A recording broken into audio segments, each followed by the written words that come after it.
एक महिला भक्त वृंदावन से बिहारी जी लेकर अपने घर आई और तभी बाहर से गोलू घर के अंदर आया और माँ से पूछता है कि माँ, यह कौन है? तो मैया ने बोला, ये भगवान है और ये ही हमारे मालिक हैं। अब तो घर में जब भी कोई नई चीज बनती तो सबसे पहले बिहारी जी को भोग लगता।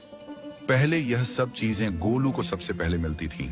इससे गोलू बहुत चिढ़ने लगा और मन ही मन ठाकुर जी को कोसने लगा। एक दिन गोलू की माँ काम पर जाते समय बोली, गोलू, यमुना जी से मटके में जल भरकर लाना। जब गोलू पानी भरने के लिए जाने लगा तो जाते जाते बिहारी जी को कहने लगा, खाने के लिए तो सबसे पहले तैयार रहते हो, लेकिन काम तो मुझे ही करना पड़ता है।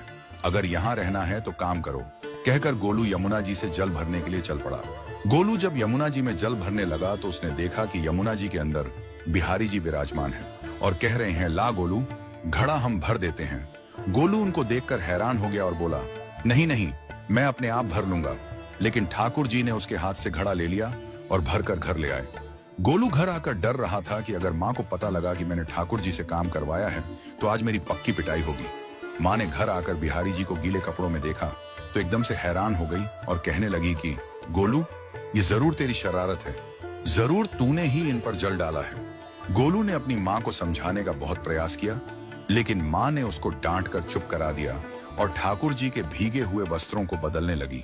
अगले दिन जब माँ ने गोलू को अनाज पिसवाने का काम दिया तो बिहारी जी फिर अनाज का कनस्तर ले आए और माँ को ठाकुर जी के वस्त्रों के ऊपर सूखा आटा पड़ा मिला। तो माँ ने फिर गोलू को डांटा कि तुझे पता नहीं कि ये हमारे भगवान हैं और तू भगवान के साथ शरारत करता है। आज तूने फिर इनके ऊपर आटा फेंका है।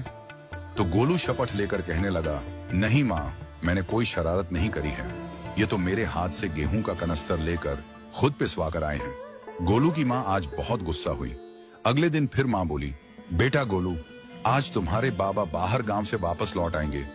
बस आज का ही काम है, तुम जंगल से थोड़ी लकड़ियां ले आना। गोलू फिर डर गया, कहीं ठाकुर जी फिर मेरे पीछे ना आ जाएं। गोलू ने माँ को बोला कि मैं चला तो जाऊंगा, लेकिन बिहारी जी को समझा लो, वो मेरे पीछे ना आई। उसकी माँ हंसकर बोली, हाँ हाँ समझा दूंगी, तुम जाओ तो सही। गोलू जल्दी जल्दी लकड़ियां लेने जंगल में चला गया और माँ काम पर चली गई। लेकिन उस दिन माँ काम से जल्दी वापस आ गई और देखा बिहारी जी अपनी चौकी पर विराजमान नहीं है। वह तो एकदम से घबरा गई कि कहीं गोलू की शरारत तो नहीं। वह भागी भागी जंगल की तरफ गई। तभी उसने देखा कि गोलू के साथ एक इंसान लकड़ियों को लेकर घर आ रहा है। गोलू की माँ यह देखकर हैरान हो गई कि यह तो बिहारी जी हैं। ये क्या हमारे भगवान हमारा काम कर रहे हैं? इसका अर्थ गोलू ठीक कह रहा था। वह जल्दी जल्दी भागकर ठाकुर जी के पास गई और लकड़ियां उनके हाथ से लेते हुए उनके चरणों में गिरकर रोती हुई बोली, हे बिहारी जी, ये आप क्या कर रहे हो? मुंह गरीब का काम क्यों कर रहे हो?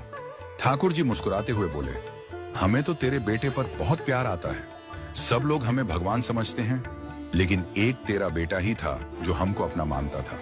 अपना मानकर वो हमें डांट भी देता था, हमारे साथ गुस्सा भी करता था, और जो हमें एक बार अपना मान लेता है तो हम उसके मान के लिए उसके ही हो जाते हैं।